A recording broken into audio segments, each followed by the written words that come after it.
Heavy rain stopped Ray's golf game as soon as it started. He and the rest of his team stayed outside the clubhouse for a while to see if the rain would let up, but it was clear that it would not. He was disappointed because he really enjoyed playing, and it was the best source of exercise for the week. Of course, it wasn't just heart disease that limited his activity. At age 64, such activities would have been limited anyway. He was still in good shape. He watched what he ate and still did most of the yard work in the modest home he shared with his wife Josie, who had lived with him for 40 years. And so Ray found himself walking through his door a little after 9 a.m., not 12:30 a.m. as he usually did when he came home. He didn't warn his wife about his early arrival. He didn't see the need to do so, and had never done so before when something like this happened. He would just explain when he got home. But he quickly forgot about why he had come early as soon as he opened the front door. And he forgot because there was his wife standing in the hallway. In her 59 years, Josie was still a very attractive woman. She wore her dark blonde hair shoulder length. She looked up when he walked through the door, and instead of taking on a guilty look as he expected, she smiled as she always did, expressing her happiness that he was home. Then, to his surprise, she stepped forward to greet him. "Hello, darling. You're home early." Josie moved to kiss him, but Ray managed to quickly move his head out of the way. His wife looked at him bewildered. "Are you out of your mind, Josie? What's worse is that I don't know where your mouth was. I have a pretty good idea where it was," explained Ray. Josie looked back at the young man, seemingly oblivious to his presence, and realized what she had almost done. "Oh, Ray, of course, I'm sorry. Honey, this is Luke. Luke, this is my husband, Ray." Luke was an inch shorter than Ray, but had the strong build of an active young man in his late 20s or early 30s. He had probably been an athlete in college, or maybe he still was. He had dark brown hair, cut short, and a plain face, neither handsome nor ugly. He stepped forward, and his hand came down on Ray's shoulder. Ray was tempted to respond physically, but held back for now. "It's nice to meet you. Josie's told me a lot about you. And don't worry, I'm sure in 25 or 30 years I'll have the same equipment problems you have, and I hope I'll treat it as calmly as you do." In response to Luke's slight smile, Ray grinned. Who the hell was this asshole to be so condescending to him? But he didn't want to go to jail, so he held back his fervor again. "Luke, get out of my house. And if I catch you in it one more time, one of us is going in a body bag, and I have a gun." The slight smile suddenly disappeared from Luke's face, and he took a step back, then stepped around Ray and headed for the front door. "Hey, it's okay. I thought you didn't mind." Ray closed the door, threw a brief glance at his wife, and headed for his bedroom. He was incredibly angry and puzzled that his wife didn't seem remorseful or even concerned about what had just happened. She entered the room shortly after he did. "That was rude." Ray turned to her, perplexed that she was finding fault with his behavior after what she had just done. He wasn't going to talk to her right now, but this was getting way out of line. "Was that rude? I walk into my house and see you walking some kid to the door that you clearly had something with, and I'm being rude. You really are out of your mind." Josie's face softened. She walked over to him and tried to put her hand on her husband's shoulder, but he pulled away as soon as he felt her touch. "Darling, I'm sorry, but it was so long ago. What we did was good and I enjoyed it, but it just doesn't fulfill my needs." "Perhaps that would be good information to share with me. Where the hell did you find this guy?" "He's a friend of Marjorie's." "A friend? He's half her age." And she was a single woman at the time. When she met Oscar, she gave up on him, but she and I talked about him, and she gave me his information. "You realize he's just using you for easy entertainment?" "Actually, he explained that he likes older women," Josie replied. "When he was 18, his mother made him help the neighborhood women around the house. Some of them couldn't afford to pay much, so they paid differently. He says he got to the point where women his age didn't suit him." "How long has this been going on?" asked Ray. "A few months. When you leave for a round of golf, he comes and courts me. He's always gone a long time, and I clean everything up before you get home. It doesn't affect you in any way. You get your fill, and I get mine, so to speak." Ray suddenly realized why Saturday had become bed linen change day. Well, I don't care if you think it doesn't affect me just because I'm not here. I won't put up with it, and I'll give up golf if I have to. Raymond, please, be reasonable. You need your golf game. It's the only physical activity you have. And I have needs that need to be met and taken care of in the meantime. That makes sense. Maybe for you, Josephine, but not for me. This was the last time. With those words, Ray made his way to his bedroom to shower and change into something more casual. Josie went into her closet to put on some clothes, then left the house and drove a few miles to the house where Christine lived with her husband and two daughters, Josie's granddaughters. By the time Ray had showered and dressed, the house was empty. There was no note, and he assumed his wife just wanted to get away from him. That suited him just fine, since he wanted the same thing. The shower calmed him down and he tried to reason logically. He could understand that Josie still had needs, but this was too much. He would never do what she did if their positions were reversed, and he didn't feel like he'd crossed the line. She would just have to get over it. Next chapter. The next day, Sunday, was the 4th of July, and the entire local family gathered for lunch to cook and then to gather again in the evening at a large public park for fireworks. This tradition had been around since Christine was a child, and Ray looked forward to it every year.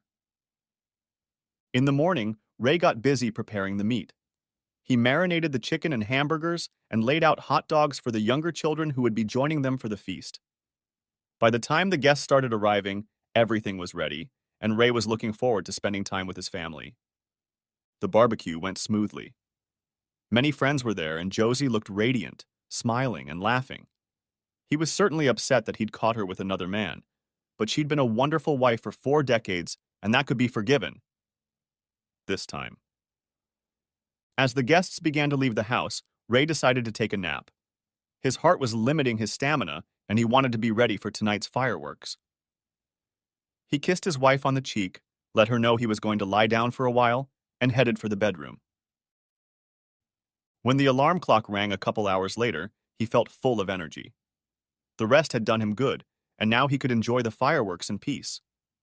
He changed into clean clothes and made his way to the living room. Around the dining room table sat members of his immediate family. His wife at the far end, his granddaughters, Julia 19 and Allison 17, at the back, Christine's husband Eric at the side, and Christine herself standing in front of the table, closest to Ray. Ray's son Leo and his wife Rebecca sat at the other end of the table, across from Julia and Allison. They were all looking at him. Ray realized immediately that this was about interference. "What is it?" His daughter Christine was obviously the spokesperson for the group. "We wanted to talk to you about Mom?" Ray looked at his wife, but her expression was calm. He hoped it wasn't what he thought it was. He looked at his daughter again. "What about Mom?" "Mom told us about Luke." "Told you, huh?" asked Ray, disbelief audible in his voice. "Yes. And about your problems." Ray just stared at his wife, shocked that she would share such personal information with anyone, let alone their children and grandchildren. "My problems, and indeed this whole story, are none of your business. But Mom's happiness is our business." "So you're not happy?" asked Ray, addressing his wife directly. "Yes, Ray, I am happy. Please don't think you're not," Josie replied. "But she has needs, Daddy," the daughter interjected, "and that's not something you can take care of. That's the way it is, isn't it?" "So you think I'm being unreasonable then? Selfishly by not agreeing to this?" "We're not trying to label it, Dad. We're just... Look, all we want to say is that since you can't do it, we think you ought to be more favorable to having Mom discreetly take care of this on her own." Ray looked around at the members of his family. Every single one of them were, or at least seemed to be, supportive of his wife being allowed to cheat on him. He may not have changed physically, but in those few seconds, Ray felt he had mentally and emotionally aged 20 years. He'd never felt as useless an old man as he did now. "And," he said with difficulty, "do you all feel that?" He looked them all in the eye, and they nodded in agreement. But Ray thought it was too easy for anyone to just agree. He wanted to make sure of it as best he could. Leo, do you agree with this? Asked Ray, looking his son in the eye. Yeah, I mean, not that you're here, his son replied. And it'll help Mom. Eric? Asked Ray, turning to his son-in-law, Christine's husband. Ray had never known him to go against his wife, and certainly didn't expect him to start doing it now. Ray, I don't think this is going to be a big problem, Ray. Rebecca? Said Ray, catching a glance from his sister-in-law, who seemed to be almost hiding behind Leo. Oh, Dad, I don't really, she said, trying to evade answering. Ray had always found it interesting that even after 20 years, Eric still called him by his first name, while Rebecca had almost immediately started calling him Daddy. Nonsense, Rebecca. You've been a member of this family for 3 years now. Besides, you're a grown woman, and I'd be interested in your opinion. Well, it seems like it would be okay. I mean, as long as she's careful and cautious. Finally, it came to his granddaughters. They were of a very different generation, and he suspected they had a very different attitude. Infidelity in marriage seemed commonplace, almost expected these days, but he still doubted they would go against him. They had spent so many wonderful hours together. He often attended concerts and constantly pampered them at the mall. Would they really go against him? What about you girls? Oh, Grandpa, we don't have to be a part of this. Oh, come on. You're both adults. Well, almost. And I'm sure you have some thoughts. Julia and Allison looked at each other, then at Mom and Dad, who seemed to be urging them to speak up. At that moment, Ray realized what they were about to say. Whether they believed it or not, Mom had clearly convinced them to speak out in favor of Grandma. Well, I mean, Julia, the oldest, said, that a lot of our friends don't mind their boyfriends and girlfriends being with other people. It's just sex. Ah, the cry of the infidels. It's just sex. Ray had assumed it would come out at some point, and here it was, though he was surprised it had taken so long. His wife was willing to go so far to get her way, to have fun with her boy once a week. Ray suddenly realized it was pointless to argue. She would probably find a way to do it regardless of his opinion or feelings. Everything that had gone before was gone, and it was never coming back. He looked at Josie, who was watching him expectantly. It's like this, Josephine. Majority rule. I think you'll get what you want. His wife's face lit up as if her fondest wish had come true, and perhaps it had. Ray just turned and walked toward the front door. He only made it a few steps before he heard his wife's voice calling his name. He hoped that maybe she had changed her mind after seeing how it affected him and turned to face her. But that didn't happen. Can I tell Luke you were joking about the body bag? Sure, whatever you say. I'll take the car. But Dad, Leo exclaimed, it's already time to go to the fireworks. Go without me, Ray replied. I don't want to go anymore. It was quiet as Ray walked out the front door, but as soon as the door closed, he heard the sounds of celebration. He looked back through the front window. The blinds were open and the curtains were dangling, and saw Josie being hugged by all her supporters. It looked as if they were in league against him. Next chapter. Before the mini-fest was over, Josie was already on the phone to her lover. She assured him that she and Ray had discussed everything and he had withdrawn his objections. She wanted to make sure he hadn't left for another woman and that she could still expect him to visit on Saturday morning. He picked up the phone on the third ring and assured Josie that he would be there and looked forward to seeing her. With those words, the family piled into the car and headed out to watch the city's always spectacular fireworks display. They talked and laughed, glad that the unpleasantness was behind them and confident that Ray would be all right, that he would understand, that it wouldn't affect anything.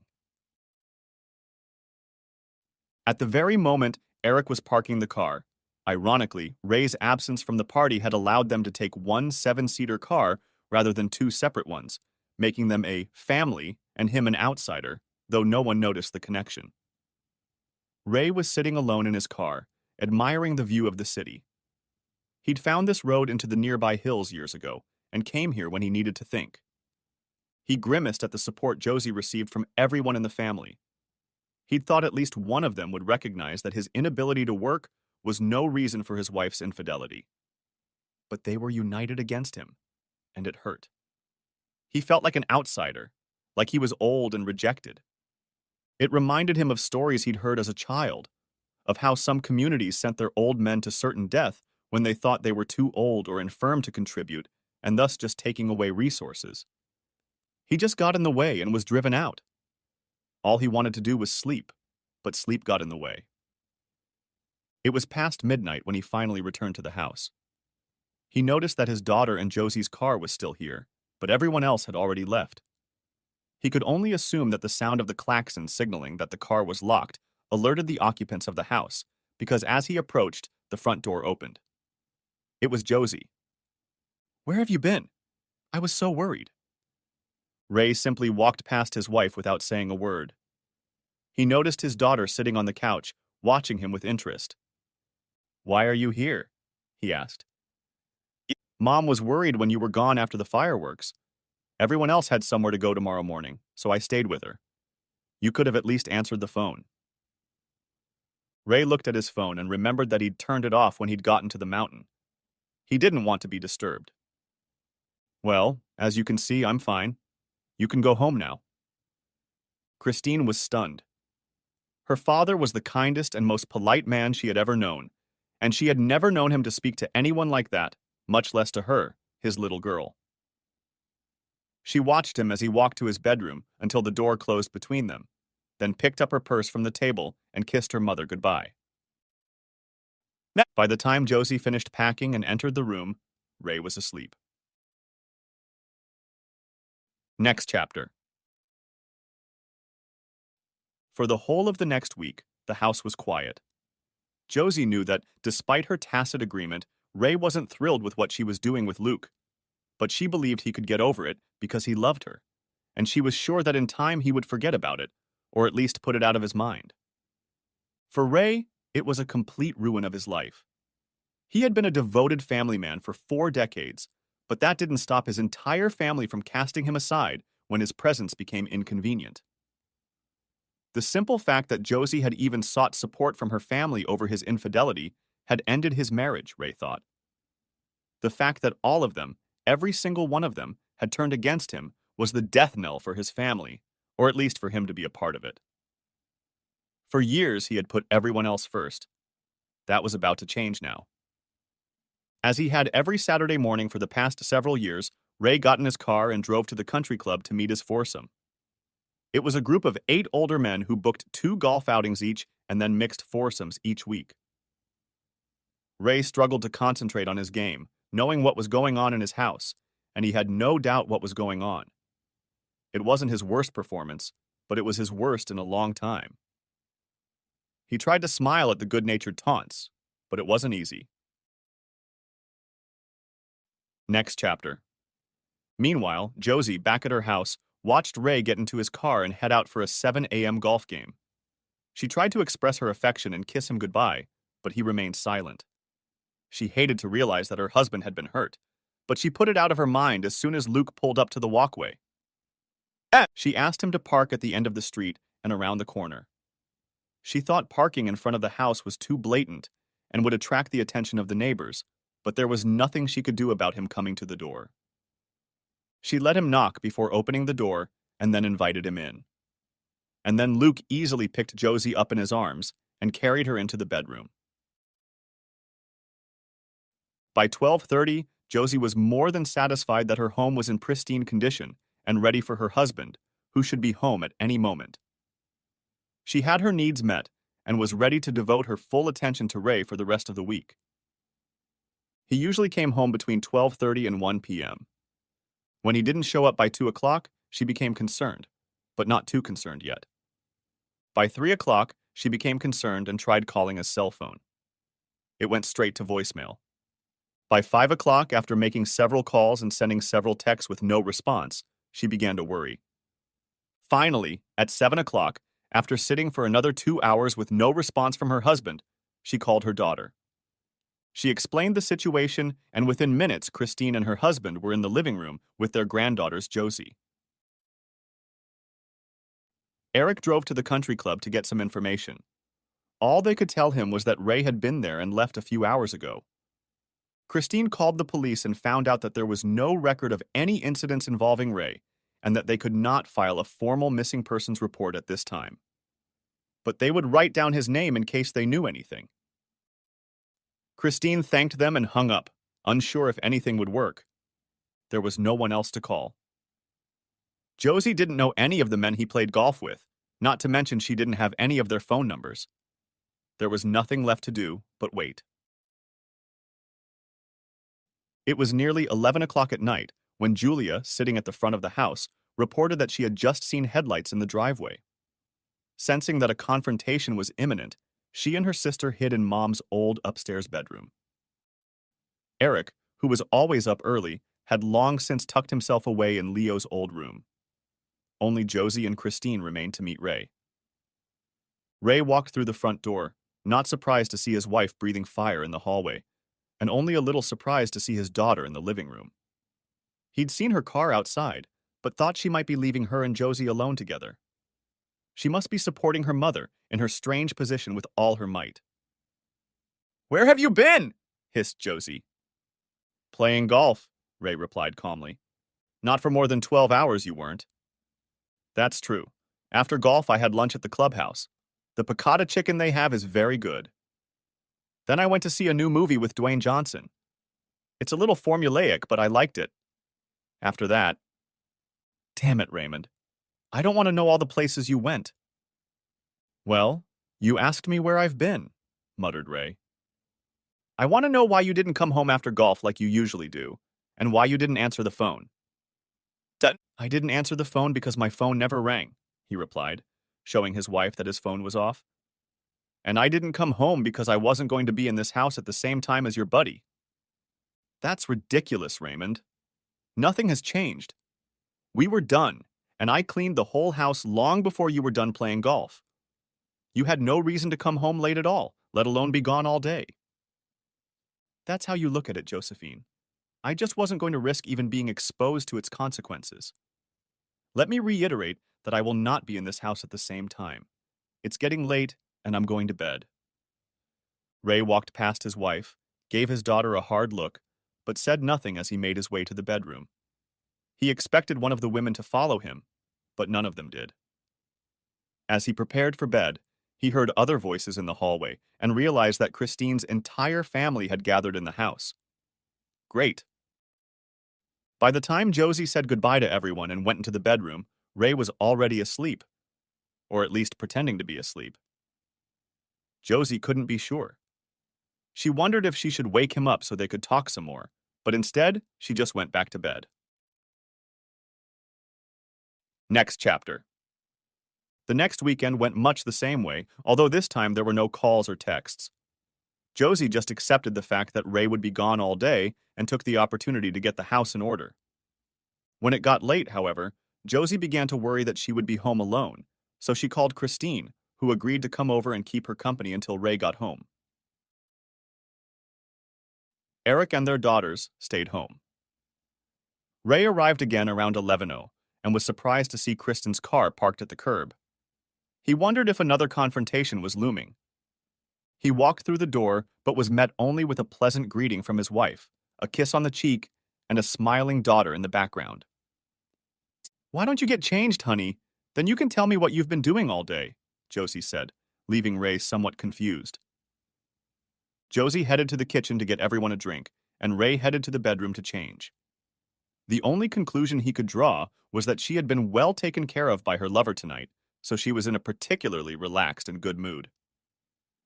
He changed into his pajamas and returned to the living room, where Christine looked like she was ready to leave, but appeared to be waiting for him.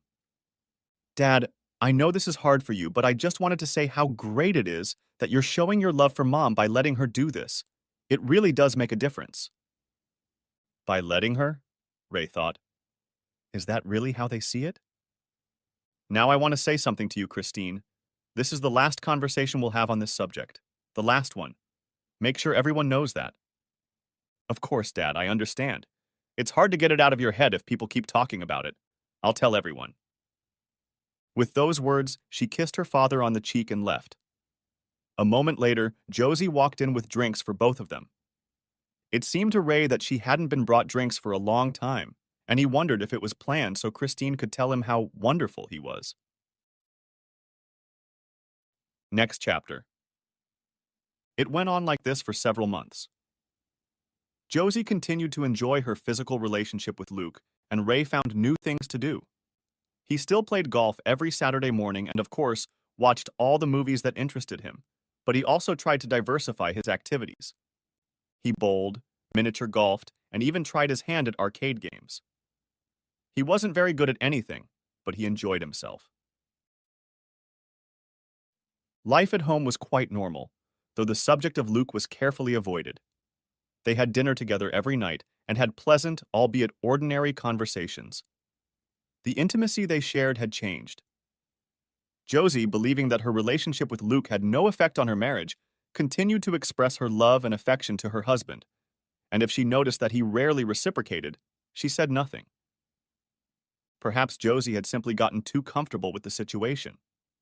Perhaps the fact that Ray didn't talk about Luke at all led her to believe that he was more comfortable with it than he really was. Whatever the case, when Thanksgiving came, Ray was in for a shock. "Mom, Luke's here." It was Christine calling from home. Ray was sitting in his chair reading the newspaper, yes, the print version, very old school, when he heard the message. If he had been drinking anything, he would have splashed it on the floor. "Oh, good," remarked his wife. "He hasn't decided exactly what's coming yet." Ray pulled the lever that lowered the footrest and jumped, as best he could, off the chair, which got Josie's attention. "What the hell is he doing here?" hissed Ray, thoroughly annoyed. "I invited him over for Thanksgiving," Josie replied, as calmly as possible. "He has no family in town and nowhere to go. I told you I wouldn't be in this house at the same time as him. You know that's why I'm not home all day on Saturdays. And now you're inviting him to my house for a family reunion?" "It's my house too, Raymond, and he doesn't come here for fun. It's no different than when the kids were growing up and their friends came over. It's just a dinner party, and I expect you to be on your best behavior." Josie turned and headed for the front door to greet her guest, effectively dismissing her husband and proud of herself for standing up for her. Well, sure, they were lovers, but she also considered Luke her friend, and she thought it was a perfectly appropriate gesture towards a friend. She met Luke at the door and introduced him to her children and their spouses and granddaughters. Taking his hand, she led him into the living room to greet her husband. She started talking before she even rounded the corner. "Luke, you remember my—" But Ray was gone, or at least not the chair he'd occupied just a few minutes ago. She looked around but didn't see him, and assumed he might have gone to the restroom. She started to get ready for the bedroom when she heard the garage door opener motor humming. She walked to the kitchen and garage door just in time to see the door start to lower and Ray's car pull away. "Was that Daddy driving away?" asked Christine to her mom. "Yes, that was him." "Where is he going?" "Who knows?" Josie replied in desperation, stomping toward her bedroom to gather her thoughts. Luke approached Christine as Josie was closing her bedroom door. "Is there anything I can do? Would it be better if I left?" he asked. "No, Luke, it's okay. This is your father's problem, not yours. You're always welcome here." "I just don't want to be the cause of trouble, but if you're sure—" "We know, Luke, and we appreciate it." The family and Luke chatted over their meal. Luke, as a new person, was the center of attention, but he showed interest in the family as well.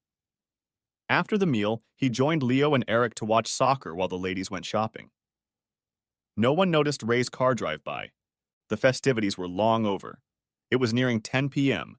The house had been cleaned, the dishes washed. The ladies had returned from a shopping trip with a few items, but nothing major. Leo and Eric had fallen asleep on the couch and Ray was still nowhere to be seen. Christine woke her husband and children and told them to go home, intending to wait for her mother and stay the night. She always kept a few things here, nightgowns and a change of clothes, so that she could spend the night at her parents' house if necessary. Leo and Rebecca left as well, and Christine stayed behind to wait with her mom. Ray finally arrived at almost midnight. He hoped Josie had already gone to bed, but she was waiting for him. She started toward him, but instead of stopping like he usually did, he just walked past her. He walked over to his chair and continued reading the paper, as he had been doing before he was interrupted. If he thought Josie would back off, he was wrong. "Where have you been all day?" she practically shouted. "I went to Denny's for Thanksgiving dinner and then spent the rest of the day at the movies." "We had a lovely dinner right here, Raymond. Why on earth would you go to the Denny's?" "It's not about the food, Josephine. It's about the company."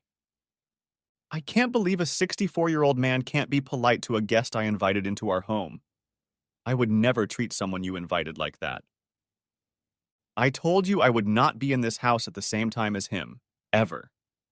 I didn't mean only when he's here to take care of your so-called needs. I meant whenever, and you knew that, but you did anyway." "It was just dinner, Ray."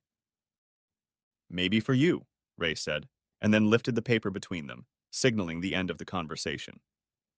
There was about 5 minutes of silence before Christine, his own daughter and apparent traitor to the cause, knelt down on the floor beside him. "Daddy, please try to understand that he means a lot to her. She doesn't love him or anything, but she cares about him, and she didn't want him alone at the party." "And you don't see a problem with Mom's boyfriend becoming a member of the family?" "He's not a member of the family, Dad, but he's a person in her life, just as much a friend as anyone else." Ray knew this was a lost cause. "Of course, Christine. I understand." "I hope you do, Dad. I'll see you later." Kissing him on the cheek, Christine left. Josie didn't show up again that evening, and when Ray finally got up from his chair and went to the bedroom, she was already asleep. Next chapter. Thanksgiving was a turning point, at least in some respects. The displays of affection were almost non-existent. Ray and Josie had become more like roommates than anything else. Josie felt entitled to take a lover because Ray was failing at his job, and viewed Ray's reaction as selfish and dictated by selfishness. Ray, on the other hand, saw Josie's choice as a betrayal of their marriage and life together. He had managed to treat her kindly and they had communicated in the way they needed to, but the love that had been built over a 40-plus-year relationship was fading. When Josie said she needed to do some last-minute shopping the night before Christmas, Ray didn't say anything back, even though she hadn't needed to do any last-minute shopping in years. He knew where she was going and he didn't need to follow her or track her cell phone. The look in her eyes told him everything he needed to know. Whether she just wanted to exchange gifts or wanted something more, he didn't know, but he knew she would have a private holiday with him. On New Year's Eve, Ray did kiss his wife at midnight. Josie was disappointed that she didn't get to tell Luke anything, but she did call him the next day to wish him a happy new year. Ray had planned a nice dinner at an upscale seafood restaurant in anticipation of Valentine's Day, and Josie was excited at the prospect of the holiday. It gave her the idea that perhaps her husband was coming back to her. But Ray was tormented by a vague suspicion. Josie's desire to spend the holidays with her lover made him think of Valentine's Day. After all, it's Valentine's Day, and Ray doubted Josie would let him spend it without seeing Luke. So he decided to leave the office for a while and stake out his house. He parked at the end of the street so he could get a good view of the front door and the surrounding streets. Sure enough, he saw Luke park around the corner and walk down the sidewalk. Ray half expected him to just go inside, but he knocked and waited for Josie to let him in. Ray doubted they were just going to talk. This was their private Valentine's Day celebration. Obviously, they weren't just buddies anymore. Dinner that night was low-key. Josie had gone to it with a positive attitude and hope for a renewed relationship with her husband, but the uplifted mood he had displayed over the past few days was gone. Josie was disappointed but tried to accept it, wondering what could have caused such a change. When they didn't have small children, Easter was mostly just an excuse for a big family dinner. They'd hide a few eggs around the yard, but they were big plastic eggs, and they usually had a gift card or something in them. It was just a little fun to get into the holiday spirit. To Ray's relief, Luke wasn't invited, or at least he didn't show up. Josie had at least honored that request since that Thanksgiving, but Ray knew she had come to see him on other days besides Saturday morning, and probably more often than he'd realized. She'd arranged it for Valentine's Day and could certainly do it on other days as well. After the morning festivities were over, Ray announced that he was going to lie down. True, he was a little tired, but nothing he couldn't handle. He just wanted to avoid dealing with the family that had betrayed him. He couldn't avoid them altogether, but he could limit the amount of time he spent with them. It was a beautiful day, and he opened one of the windows that overlooked the backyard. A cool breeze blew into the room. Unfortunately, so did Josie and Christine's conversation.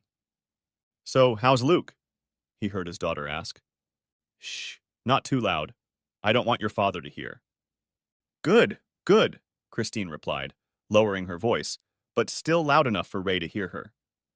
"I just can't believe my mom has a boyfriend 10 years younger than me." "He's not my boyfriend, Christine. He's just—" "Come on, Mom. You have fun with him 2 or 3 times a week, and you two also go out to dinner. You may not want to use the word boyfriend, but he still is." "Okay, fine. He's my boyfriend. I just want to be considerate of your father's feelings." "I know, Mom, and I love Dad too, you know that, and I don't want him to get hurt. But let's be honest. He's an old man, and you're a young woman." "He's only 5 years older than me, Christine." "In physical age, yes. But you're an active woman, and he can barely get through a day without sleeping. You've earned it. Frankly, I'm a little jealous that you can start dating again." "Does anyone else know? I mean, it's not just Saturday morning?" "Leo, Eric, and Rebecca know. I don't let the girls in on it." "Does everyone agree with that?" "Leo and Eric don't see it as a problem. They agree with me that you should be allowed to fulfill your needs since Daddy can't do it. Rebecca is the only one who thinks it's wrong, but she doesn't want Daddy to get hurt, so she promises she won't say anything. What Daddy doesn't know won't hurt him." Listening to the depths to which his wife's betrayal had sunk, and how the daughter wholeheartedly supported her mother's having a boyfriend, ignoring what she said about him, Ray felt the last vestiges of love and affection for them leave his heart. Although he had made many preliminary preparations, but because of his love for his family and his long marriage to Josie, he had not gone too far. Now it was time to begin the final process in earnest. Ray slowly closed the window and climbed into bed. Next chapter. Over the next few months, Ray's relationship with his wife and daughter deteriorated. Things were no better with his son and son-in-law, but he tried to mend his relationship with Rebecca and his granddaughters based on Christine's words about Rebecca and his belief that the granddaughters were simply too young to understand the situation. Mother's Day. Every family has its own traditions. For this family, Mother's Day was organized in the form of a sumptuous brunch at a local French-inspired restaurant. The food and service were excellent and the prices reflected that. When the children were young, Ray took his family to celebrate Mother's Day and his wife. When the kids got older and started working, they took charge of the celebration. They did the same for Father's Day. This family was different from most in that the other parent did not participate in the celebration. Years ago, Ray stopped going to Mother's Day, and Josie stopped going to Father's Day. They let the kids celebrate with the respective parent and express their feelings later. But Ray had some sort of premonition, triggered by the events of the past few months. So while he usually used his free time to read or do something else, this morning he got dressed and drove to the restaurant. Josie had been gone for about 30 minutes, so he knew she'd be there. He wasn't going to participate in the brunch or even make anyone aware of his presence. Moreover, he doubted he'd even have to get out of the car. He walked across the restaurant parking lot, easily finding Christine and Eric's car, then Josie's car, then Leo and Rebecca's car. He was beginning to hope he was wrong, until he saw what he was looking for, but hoped he wouldn't find, nestled in the corner of the parking lot. Luke's car. Ray had seen it enough times and memorized the license plate number. His wife, or maybe his daughter, had invited a lover, boyfriend, whatever, of his wife to attend a family function, knowing Ray wouldn't be there. Despite everything that had been done so far, and the fact that Ray's love for his wife had essentially faded, this new betrayal made him furious, and whereas before he had intended to restrain his actions, Now he had no such intentions. Ray went back to his house, grabbed his golf clubs, and headed to the local golf course. He took a few strokes, losing count. By the end, he was exhausted. The strokes weren't getting very far or very accurate, but he felt better. He drove home, going to take a nap. They thought he was useless, unable to make it through the day without sleep. He let them continue to think so.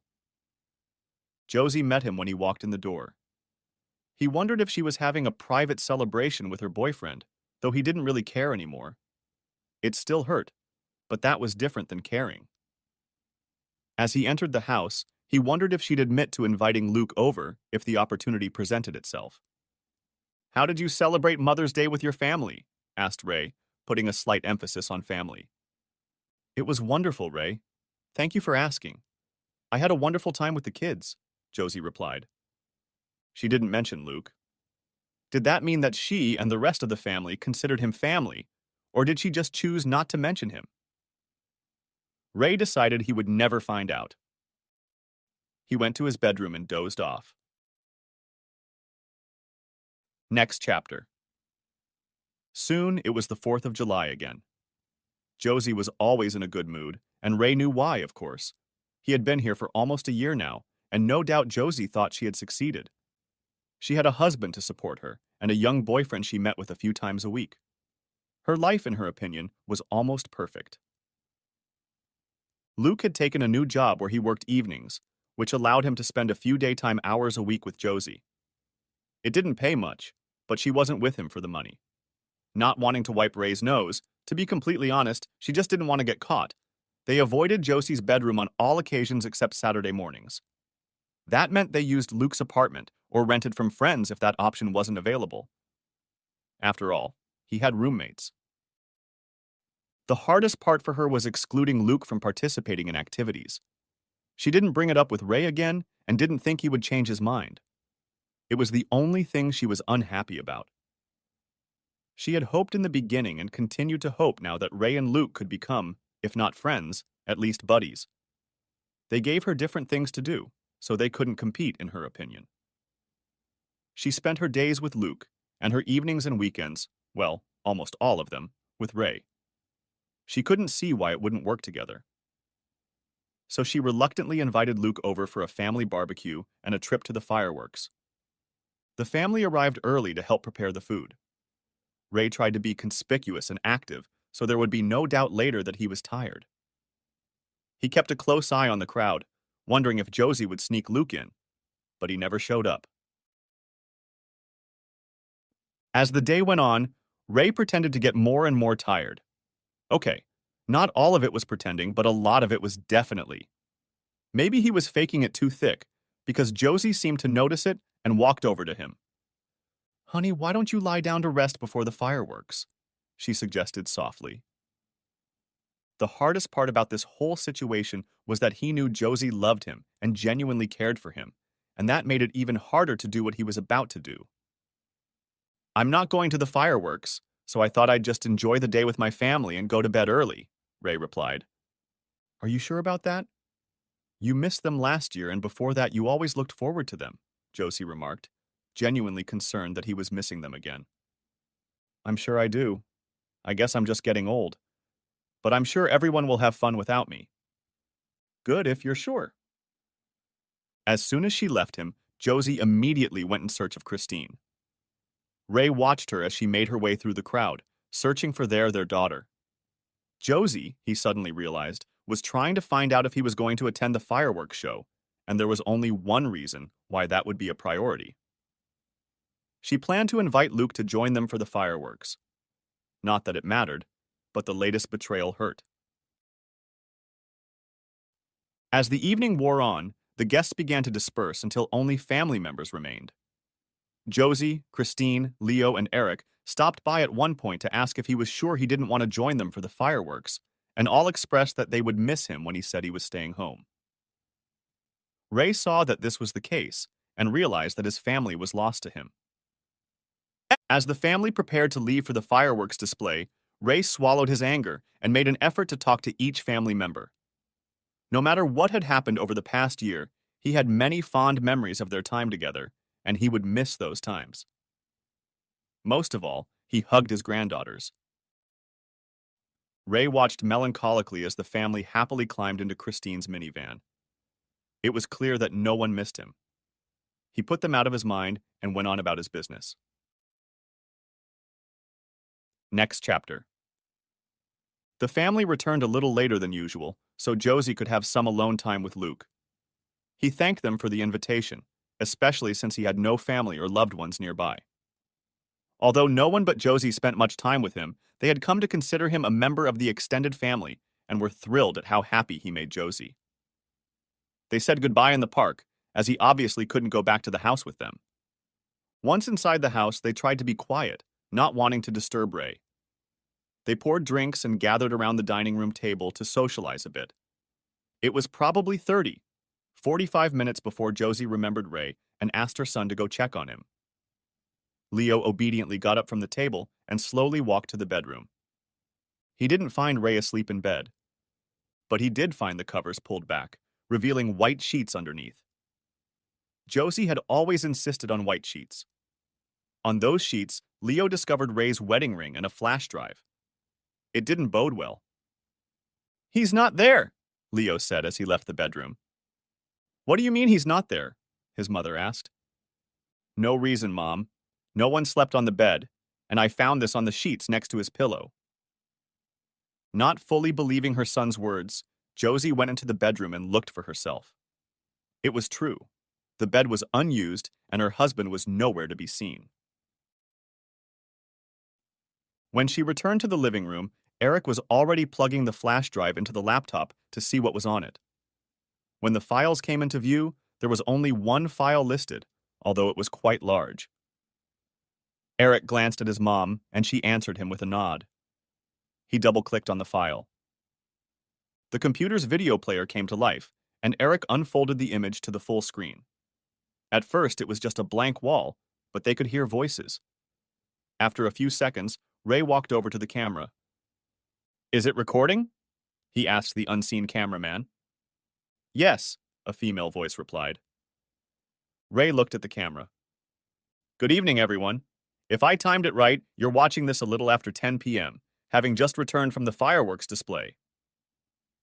Everyone reflexively looked at the nearby clock and saw that it was almost 11 o'clock because they hadn't bothered to check on Ray when they got home.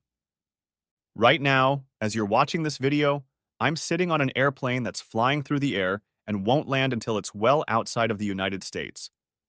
In case you're wondering, I'm not coming back. "No!" screamed Josie, bursting into tears. "You betrayed me!" the video continued. "Every single one of you. My wife, who had my love and support for over 40 years, who never had to work a day in her life other than raising our children, discarded me like garbage for a guy half my age just because he's fun to be with. And when I had the nerve to object, she turned the whole family against me. I would have thought 40 years of loyalty, devotion, fidelity, and support would mean more to you, Josephine. I believe I have earned it. Your wants, and I think we all know they were actually wants, not needs. But your wants should have taken a back seat to my feelings. It was bad enough that you did it behind my back, but the fact that you got your family on your side was even worse. I felt like I had been stabbed 7 times in the heart that day. Christine, your betrayal was just as bad as your mother's betrayal. As a child, you were always Daddy's little girl. We did everything together. That you supported your mother in cheating on me, in adultery against your own father, broke my heart even more than what your mother did. Even if I hadn't heard you say that I was an old man who didn't deserve a faithful wife, my heart would have been broken completely. I didn't say that, said Christine aloud. Never. Leo, Eric, you must be the biggest idiots in the world. Do you realize that you just gave your wives permission to cheat on you? Leo, I doubt Rebecca is capable of that, but some of the things I've heard from my daughter should worry you, Eric. All she has to do is find a reason to claim you're not satisfying her, and she'll leave. She's already told her mother how jealous she is of her. Eric looked at Christine, who shook her head negatively as Ray's words poured from the speaker. No, baby, I've never said or done anything like that. It's not like you can object, Ray continued. You've already said that it's perfectly okay for Josie to do it, unless you meant that it's okay just because it's not you who's being cheated on. Isn't that right, Eric? You were totally okay with being cheated on? I bet when it's your turn, you won't be so cooperative. And I'm willing to bet that Christine is already in denial that she would do something like that. But ask her, if she thinks it would be wrong for her, why was it okay for her mother? Her answer will be eloquent. Eric paused the video and looked at his wife. Did you say you were jealous of your mom? He finally asked. I don't remember exactly what I said. All I know is that I was glad my mom would be able to go through this phase of a new relationship and getting to know you. So you want to get to know someone again? Continued Eric. No, baby. Please don't think about it too much, okay? I love you and I don't want to be with anyone else. Unless I can't perform, right? Honey, can we talk about this later? Right now, we need to focus on mom. Okay, but this isn't over. Eric hit the play button again, and Ray continued. I didn't want to stay in a marriage where my wife cheated on me every week, and I certainly wasn't going to stay when I found out it had escalated to several times a week. I'm sorry, Josephine, but you weren't as careful and delicate as you thought you were. And inviting him to Mother's Day? That was just tasteless. As you might expect, I have no intention of telling you where I've gone, but I can assure you that even if you find me, there's nothing you can do about it. I should also mention the financial situation I left you. I have taken most of our money, as I intend to live the rest of my life in retirement as a reward for putting everyone else first for most of my adult life. Josephine, I left you a house that you know is paid off and worth several $100,000. My attorney will contact you and help you finalize the sale, if that is what you want. I also left about $400,000 in the bank. That's $10,000 for each successful year you've given me. I'm afraid there will be no credit for the last 12 months. None of you have to worry about me. By taking the rest of my assets, including my investment accounts, I've got a nearly 8-figure bank balance, so I'll be fine. Not that I really think any of you will worry. I think the way I've been treated over the last year clearly shows how you all feel about me these days. Oh, and if you're worried about me spending my golden years alone, you don't have to worry about that either. I already have a companion, and she's sitting next to me on the airplane right now. But let me introduce you. Deborah? A face matching the woman's voice appeared from behind the camera and stepped over. Everyone, this is Deborah. She'll be helping me spend your inheritance. Hello, everyone, said an attractive brunette who looked to be in her mid-50s, waving back at the camera. Deborah and I have been keeping close company for about the last 4 or 5 months, after I told her what my wife was up to. Nothing much, just spending a lot of time together and making sure how well suited we are for each other. But, Josephine, you probably remember Deborah. You've met her several times. We've worked together for over 30 years, since she was hired in the marketing department. She took early retirement to join me in my new home. We have been close friends all this time, and the best part is that her needs are nothing more than a desire for intimacy. Hugs, kisses, and probably a few other things of a personal nature are more than adequate for her.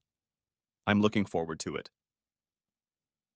Everyone looked at Josie to see how she took this revelation, and it was clear from the look on her face that she didn't take it well.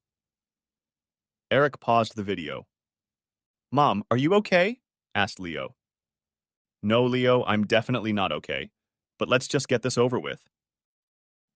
Eric started the video again. Josephine, said Ray, his tone becoming more serious. I've loved you since the day we met. If anyone had told me you could treat me like that, I would have knocked them out before they finished talking. I was looking forward to spending our last years together, having our children, grandchildren, and even great-grandchildren visit us. I am so disappointed that your physical desires ruined that for us, for me. For your sake, I hope it was worth it. You should have enough money to last you a long time, especially if you sell the house. If you need more, I'm sure the children who supported your affair will be willing to support you financially too. Now that I think about it, it was my money that got them through college and into good jobs, so I guess I have some credit for that. I wish I understood what was so important about having a few orgasms that led you to do what you did. It had been a terrible year, and it was getting worse. I knew about at least some of the extra sessions you had with him every week. I could have ended it months ago, but I liked the idea of declaring my independence on Independence Day, so I waited. I guess some part of me will always love you, or at least what we had. I wish things had been different, but somewhere halfway through you forgot that our marriage was we and not you and me. I've always tried not to make choices that would benefit me and hurt you like you did with Luke. I guess you thought I'd somehow accept that, maybe because I've always sacrificed myself for you before. I don't know. No matter what the reason, the deed is done, and it can't be undone. For your sake, I hope it was worth it. Goodbye, Josephine. I will miss you, and what we could have had. Ray looked directly into the camera as the screen faded. Everyone in the room was in tears, though some more than others. None of them thought Josie and Luke's relationship would push Ray away. He had always agreed with Josie in the past and thought that would be the case here as well. Deep down, no one thought he had the guts to do anything but accept it. Tired, they all stayed the night at Josie's house. She needed their support.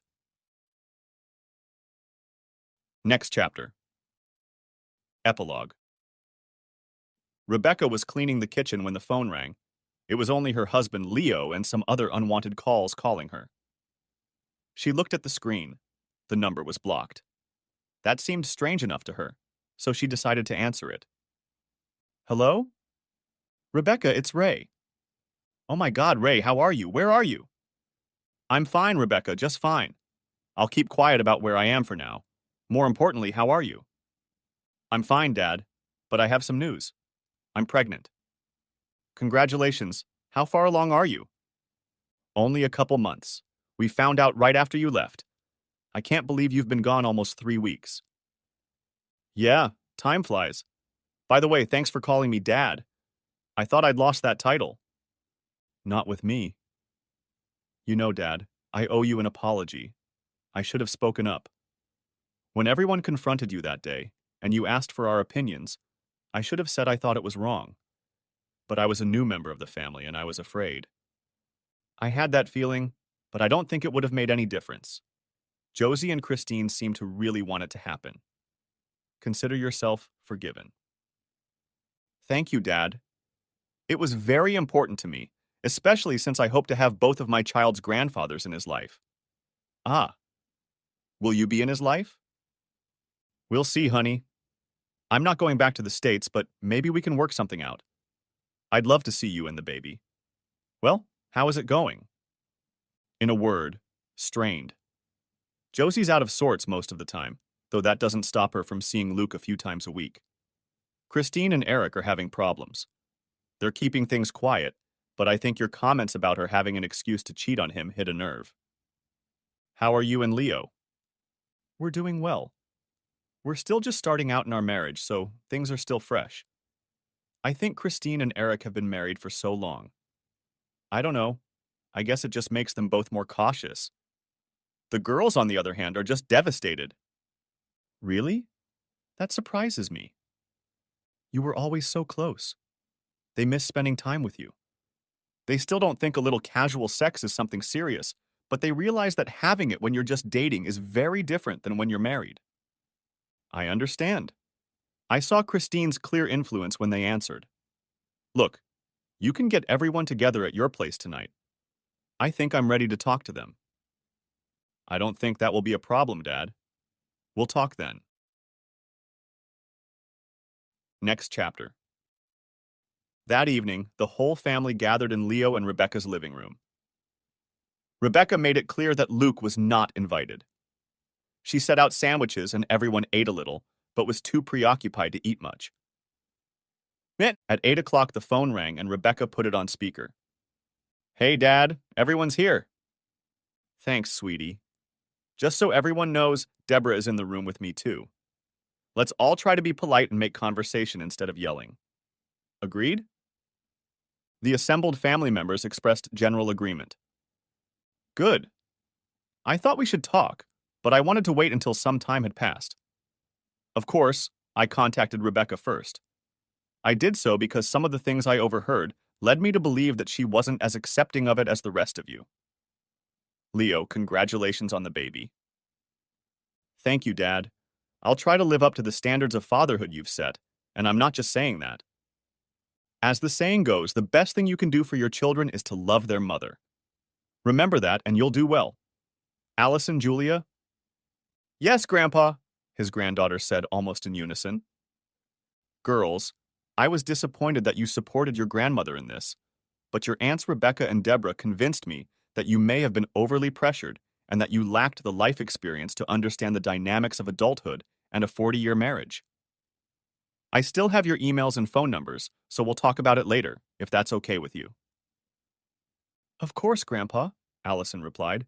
We just miss you. I miss you too. Why don't you go find something to do while we all talk? The girls said their goodbyes and went off to do their own thing. Before they left, though, they did stop and hugged their grandmother. So, Ray continued, does anyone have anything they're just dying to say? Ray, honey, please, Josie began, to no one's surprise. Please come back. We can get past this.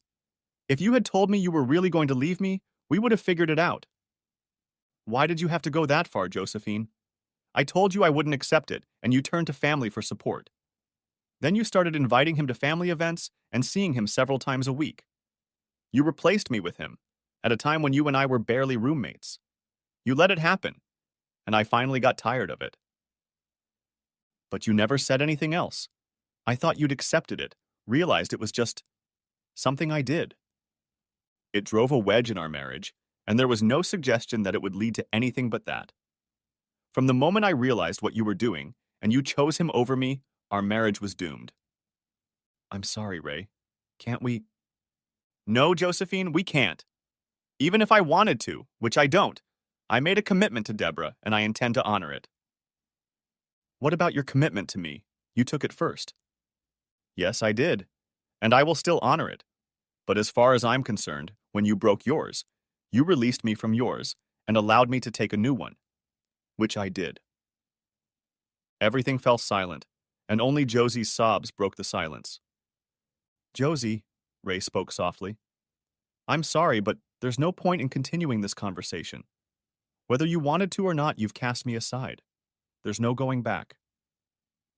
Without another word, Josie stood up and left the room to take refuge in Christine and Eric's room. Kristen blurted out, That's very nice, Daddy. Did you call just to hurt Mom and make her cry? All because your ego couldn't handle another man making her feel better than you? I guess that's how you see it, Christine. Eric, how is your ego doing? Is it ready to accept that another man makes your wife feel better about herself than you do? Christine lowered her hands rather abruptly under her husband's intense gaze. Throughout their marriage, Christine had been the dominant one, and Eric, like many husbands, had gone along with her. But in the past few weeks, a significant shift had occurred, and Christine realized that her marriage was in serious danger. You can't support another woman's right to cheat on her husband without feeling guilty by association. No, Ray, that's definitely not true, and you were right. I never thought of it in those terms. My wife and I have some pretty serious problems after all this. I understand, and let me say this, for what it's worth. Fight for your marriage before it's too late. You love each other, but you've started to take each other for granted. I noticed this even before this whole mess started. Don't let it end, but let it be a catalyst for change. You are a team. Remember that. Josie didn't. There was a long silence, mostly because no one else had anything else to say at this point. Then, in a voice almost like a little girl's, Daddy, Christine said, is it okay if I talk to you alone? If it's okay with everyone else, it's okay with me. Christine looked around. No one objected, so she picked up the phone and retired to the spare room, closing the door. Dad, I'm scared. Eric was talking about divorce and at least counseling. What am I going to do? You're going to fix this, Christine. It's what you do. Your girls are grown up, at least for the most part. Now put the time you spent raising them back into your marriage. It's not free time like your mother thought it was. Remember that you are not his boss. You are his partner.